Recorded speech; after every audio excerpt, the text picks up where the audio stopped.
अस्सलाम वालेकुम व्यूअर्स। वैसा 17 मार्च 2024 बरोज़ इतवार कराची फ़िशरीज़। वैसे ये मेरी सैटरडे इवनिंग सेशन की परचेजिंग है। दोथर फ़िश जिवलिन गरंटर या ओरिजिनल दोथर जिसे कहा जाए, जायके के हिसाब से बहुत ही शानदार मछली है। आप इसका सालन भी बना सकते हैं, फ्राई में भी इस्तेमाल कर सकते हैं, ग्रिल बारबेक्यू में भी इस्तेमाल कर सकते हैं।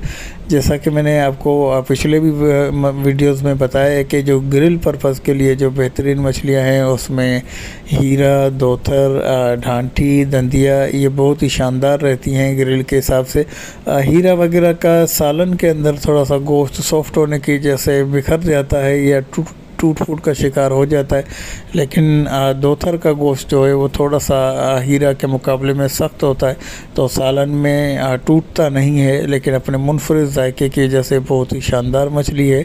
इसके नाम पे उल्डी दोथर को दोथर के नाम पे फ़रोख्त किया जाता है। सिल्वर गरंटर को उसकी पहचान का तरीका भी मैं अपनी वीडियोज़ में बता चुका हूँ कि उसके ऊपर अब ब्लैक डॉट्स बने हुए होते हैं, तो वो सिल्वर गरंटर है। वो भी जायके के हिसाब से बहुत ही शानदार मछली है, लेकिन उसकी ब्लड लाइन काफ़ी हद तक गहरी होने की वजह से 200-300 रुपये तक का रेट में डिफरेंस होता है, तो उसकी वजह से ओरिजिनल दोथर के नाम पे दोथर को फ़रोख्त किया जाता है। मार्केट में इस वक्त माल की अवेलेबिलिटी महदूद क्वांटिटी ही सही, लेकिन तमाम इकसाम की मछलियाँ इस वक्त मौजूद है। लेकिन वेदर सपोर्टिंग अनसपोर्टिंग की वजह से जो फास्ट ट्रेवलिंग वाली मछलियाँ हैं, जिसमें सुरमई हो गई, कुंद हो गई, उनकी अवेलेबिलिटी फिर वेदर के हिसाब से होती है।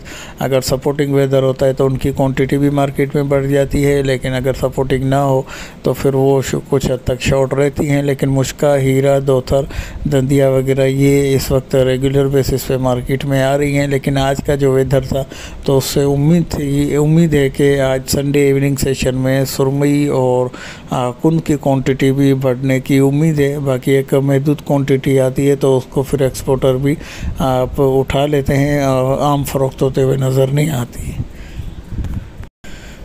इसके अलावा मार्केट में इस वक्त जो है छोटे हुडों का माल रेगुलर बेसिस पे आ रहा है और इंतहाई फ्रेश होने की वजह से, लेकिन क्वांटिटी बट इस वजह से नहीं रही कि जो बड़े जहाज़ हैं उनका माल नहीं आ रहा, तो उसकी वजह से क्वांटिटी कम होने के साथ साथ माल बहुत ही फ्रेश है।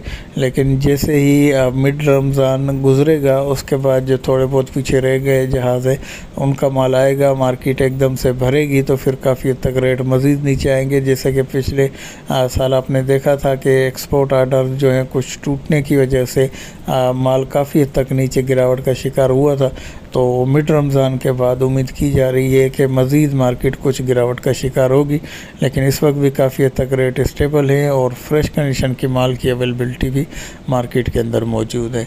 व्यूअर्स, उम्मीद है कि छोटी सी अपडेट आपको पसंद आई होगी। पसंद आई तो लाइक, शेयर और सब्सक्राइब करके बेल आइकन को भी प्रेस कर दें। इसके अलावा व्हाट्सअप नंबर मेरा स्क्रीन पे शो हो रहा है, तो आप मुझसे रब्ता कर सकते हैं।